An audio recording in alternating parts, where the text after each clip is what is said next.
Hey there, guys. Thanks for tuning in and joining us. You're tuned right into the Hidden Entrepreneur Show. I am your host, Josh Cary. My guest today lives by the motto, you can never know enough people, and teaches the art of genuine communication. First of all, I love that he acknowledges it is an art, and we'll certainly dive deep into that aspect of things. I'm talking about James Drury. He's an educator, a speaker who works with groups and individuals to help them understand the value of knowing more people. Why? In order for them to grow personally and professionally. James believes and practices the theory of you can never know enough people on a daily basis. For the record, I'm fascinated by all of that because I feel like I only know like my 2 children and my wife. That's 1, 2, 3 people. So I'm excited to know more people. He speaks to groups of all sizes, teaching the idea that business relies upon meeting new people and retaining a relationship with those you have met. Fascinated overall. Let's get right into this. Help me welcome our guest today. It is James Drury. What's going on, James? Well, right now, Josh, I know it's being recorded, but we've got a lot of snow. I live outside of Chicago, and I did take out the Honda snowblower and took care of the 5 to 8 inches in my yard. So I'm ready to talk, and let's get going. All right. So you are the man who says you can never know enough people, and I'm very intrigued by that because personally, especially in earlier days, I found it so difficult to connect with people. I felt very isolated until I sort of worked on my inner self and got through some insecurities and issues on that end. But when you talk about never knowing enough people, how do we define knowing someone? I define it as like this. People do business with people they like. And if you like someone, you're going to do business with them. So when you meet them, you're going to know in a few seconds whether or not you want to do business with them. How do they shake hands with you? What's their handshake like? What is their facial responses like? Are they looking at you? You know, I met a guy one time for a business deal. He shook my hand and he's looking over to his left. I'm going, did I do something? And I asked someone in his company later, I said, what? He goes, oh, that's the way he is. And I said, well, it's been nice. Thank you for coming, but we can't do business like this. You either talk to me or not. And not is okay. How do you account for, so I'm guessing by definition, the 1,100 friends I have on Facebook, do they not count towards the people I know? I say no. I'm going to say no. Mm-hmm. Let me ask you this. How many people, this is my definition, how many people could you call if you needed to be bailed out of jail? How many would come and help you out? I love it. Yeah. And normally it's about 4 to maybe 7 tops. I mean, statistics bear me out on this. And so those are the people that are really into your life, in your family, and maybe even outside of your family. You've got a core group of people that you deal with all the time. I have a core group of people that I deal with on a weekly basis. And then some of them go back 10, one goes back 30 years. And I know that if I had to call them and help me out doing anything, they're going to be here for me. And many people on Facebook, they could be around the country, but how many people, Josh, they care about you, Josh. They care about you. And they want to help. When Josh needs help, I'm in the car driving while you're, finishing telling me why you need help. That's my definition. So the idea is quality over quantity. 4 to 7 is really all we really need. 4 to 7 is probably all you have. And it's all you have. And as I look around in my life, people around me in their life, it usually comes down to 4 to 7 people that they can really count on. If your back's against the wall, They're going to help you out. They're going to give you advice. They're going to say, hey, Jim, did you call this person? Call that person. They may be helpful to you. All right. That's where I'm at, about 4 to 7. And right now I've got about 7 people in my life outside of my family that I deal with on a weekly basis. And I consider them close friends. Now, that changes through as life changes. You may move. People move. Your interests may change, and so you're not in the same social circle. You may not be in the same club. For example, I'm in the Porsche Club here in Chicago. Been a member for 18 years. And I hang around with a lot of people from the Porsche Club because we have a commonality here. We have an interest in our cars. And so it's the people, it's not the cars that, the cars bring us together, but it's the people that keep the whole thing going. And so where am I going out to find these people who would ultimately bail me out in jail? Okay. In my world, I look at it as the people who are that I've met through the Porsche Club. It's people who I've met outside of the Porsche Club, and it just comes down to there's 4 to 7 people. Some are in the club, some are not, that I can count on.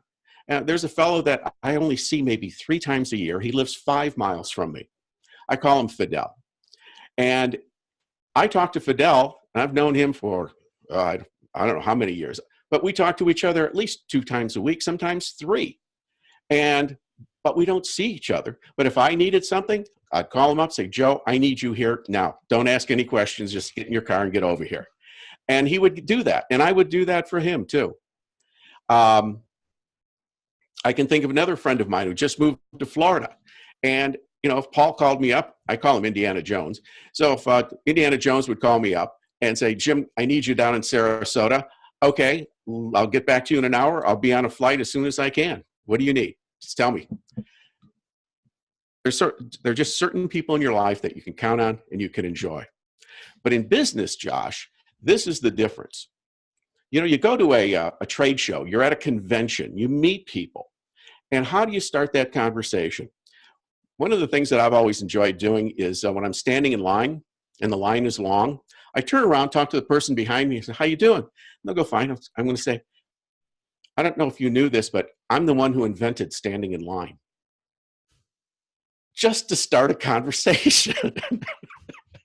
And I'll wind up getting I give them my business card. Who knew? Who knew?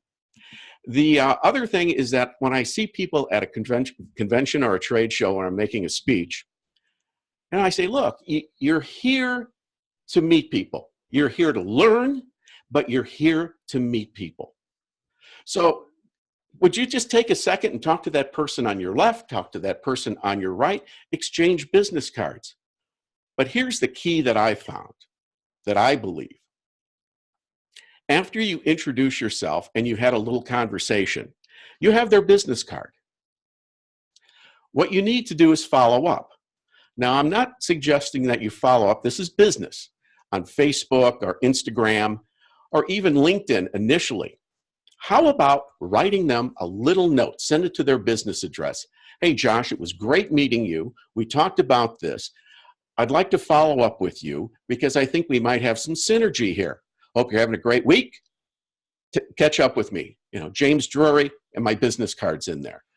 That personal touch is lacking today. Everyone's doing things online. I mean, you can go to my webpage. You can send a little thank you note for free on my webpage. But I believe that people still like to get something in the mail. I mean, it's real personal. You even do both. And that way you can connect with someone. They went, oh, that person, Jim went out of his way to reach out to me. Yeah, I want to follow up with him. It's still that personal touch. It's still that personal touch. I'd love to go back a little bit and see how you got here to where you are today. Take us back, if you will, to James Drury as a young child. What was that boy like? Well, I will tell you a story, Josh, and it took me a lot of years to figure out how I got to this point, and I will give you give you the Reader's Digest version. When I was a kid, my grandfather lived next door to me. And the story is this. One day he came over and asked my mother if he could take young James out for the day and show him some things. Mom said, sure, okay. So we went down the street where they were stocking a fish pond. And so my grandfather goes up to this guy and goes, hey, Bub, what are you doing here? What's going on? Well, we're stocking the pond with fish, the lake with fish. Oh, yeah? Well, where'd they come from? The guy said, they come from a fish farm. Well, I was somewhere between the ages of 6 and 8 or 9. I'm going, fish farm? No, fish don't come from farms. But the point here was he just went up and started talking to this fellow. Get in the car, we go to another place. There's 3 parts, three vignettes. We get into the car, we go to a train wreck. And this is in the south suburbs of Chicago. And this is before everyone put up barrier tape and yellow vests. And we're walking among this train wreck. And he's going up to people going, hey, Bub, what happened here? Hey, Bub, this, hey, Bub, that. I'm going, okay. Finally, we go to a place called, I'm going to use their name, Gus Buck Hardware in Lansing, Illinois. It's still around. In fact, I'm going to do a book signing there in about a month. And we go in and he's, hey, Bub, how you doing? Hey, Bub, haven't seen you in a long time. And this and that. He introduces me as his grandson. And go home. My mother says, so how was your day with grandfather? I said, it was tremendous. We went here, we went there, we went here. And he knows everyone. What do you mean he knows everyone? He knows everyone and everyone's named Bub. Now, Josh, I've had the opportunity to travel all over the country for business. Most of the countries in Europe, I've really never met anyone named Bob.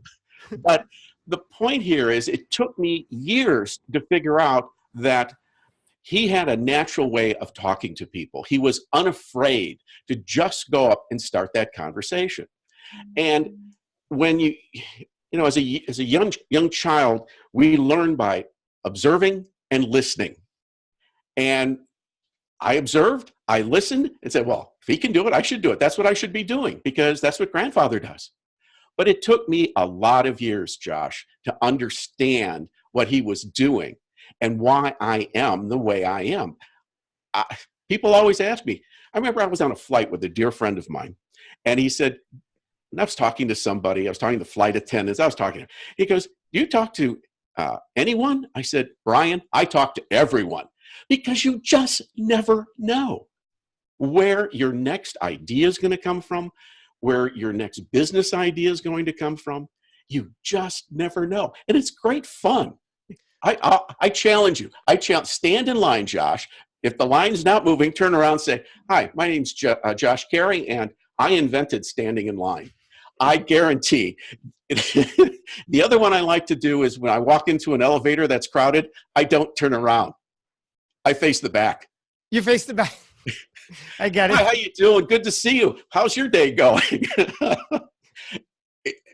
Someone said, Jim, you just like to mess with people. Well, no. Well, yeah, okay, a little bit.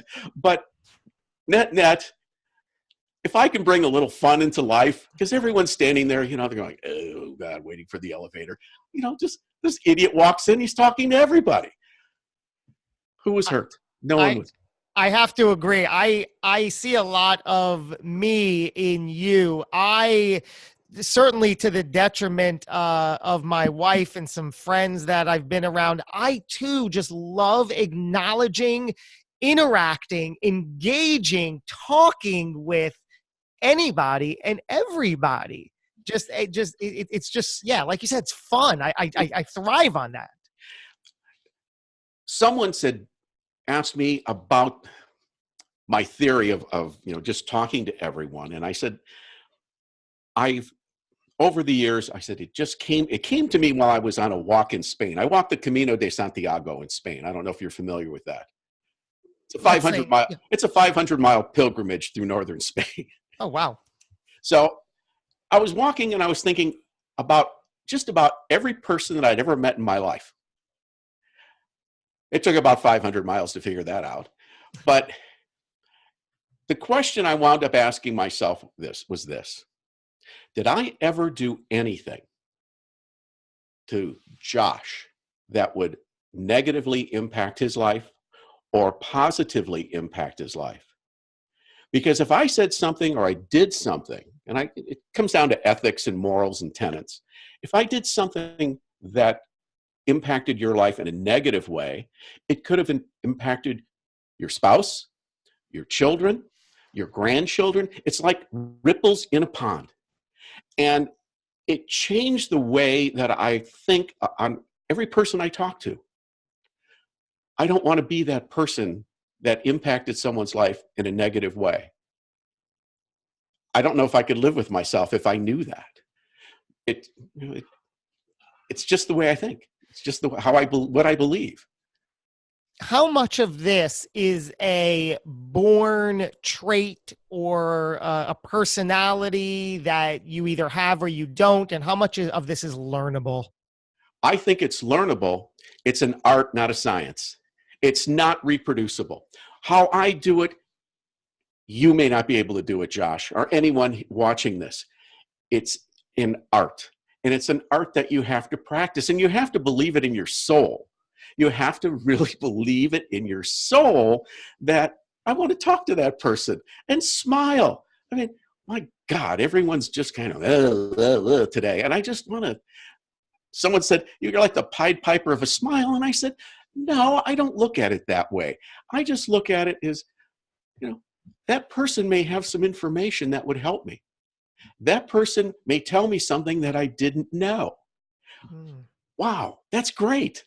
That's great. I want to be a big sponge and absorb as much as I can.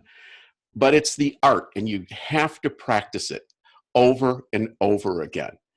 I was with a friend of mine in a grocery store. I was at the bakery counter, and he was in the middle, or just came off of a bad divorce, and I was getting I was having him over for dinner, and this person behind the counter handed me the bakery goods that I ordered, and I turned to my left, and there was a young lady. She was kind of attractive, and I said, "Could you hold this for a second, please?" So the guy, so we walk out. He goes, "Did you know her?" I said, "No." He goes, "Well, why did you ask her to hold it?" I said, "Well, you're single, and she's cute, and I didn't see any jewelry on her left hand, so I thought, well, maybe if I talked to her, you would have walked over and said, well, here, let me take that and start a conversation."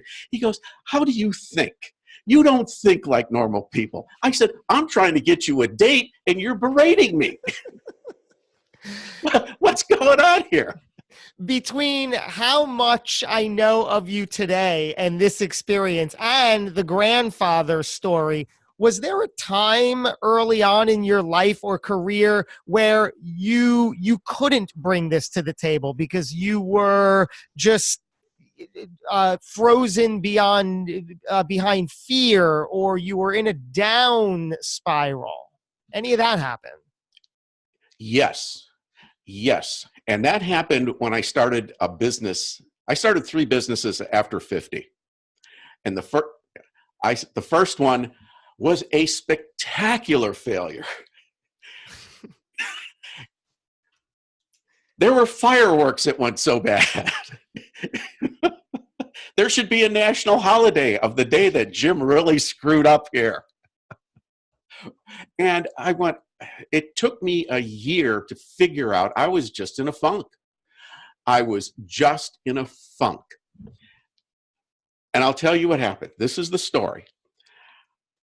I think in my bio, I told you I am a professional auctioneer. Mm-hmm. Okay. So here in Illinois, we have to take continuing education classes every 2 years. So that means I had to get in my car and drive downstate for 2 hours, stay in a flea bag motel, and, just take my time over 3 days. Anyway, I called up the state and I said, do I need a license to teach CE or auctioneers? And she said, well, you have to show a competency.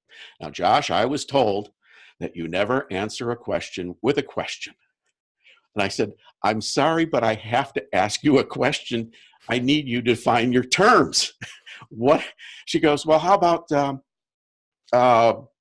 education? I said, master's degree, hours towards a PhD, I'll never finish. I've taught at the college level, and I've been an auctioneer for, at that point, 12 years. And she goes, you're qualified. I said, okay.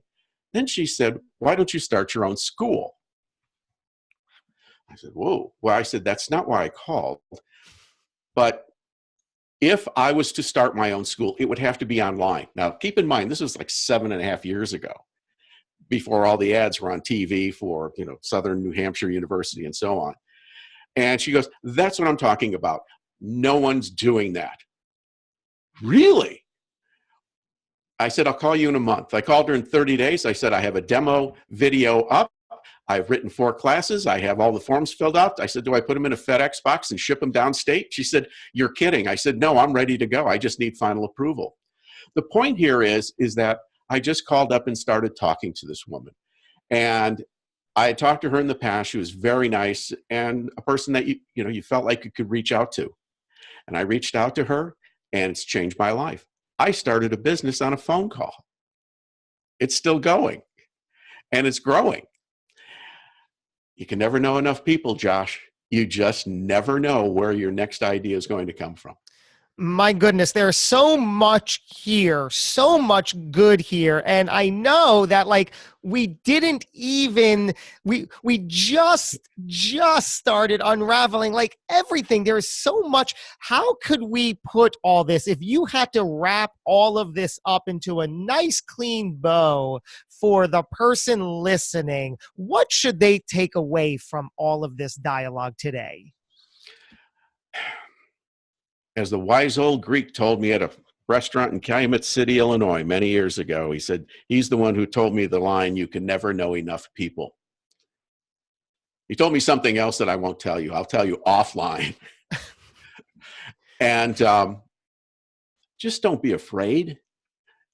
Don't be afraid to fail. If someone doesn't want to talk to you, that's their loss. I have no fear of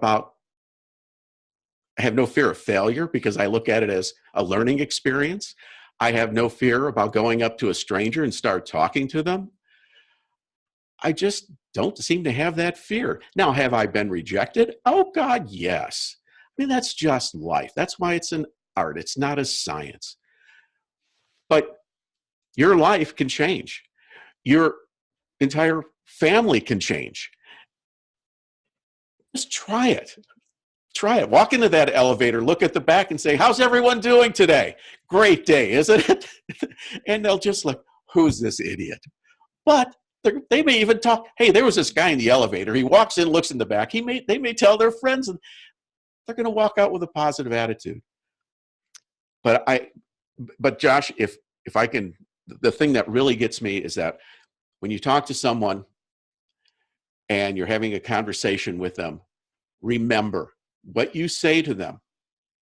If it's hurtful, if it's negative, what impact is that going to have, not on just on that person, but everyone around them for maybe generations?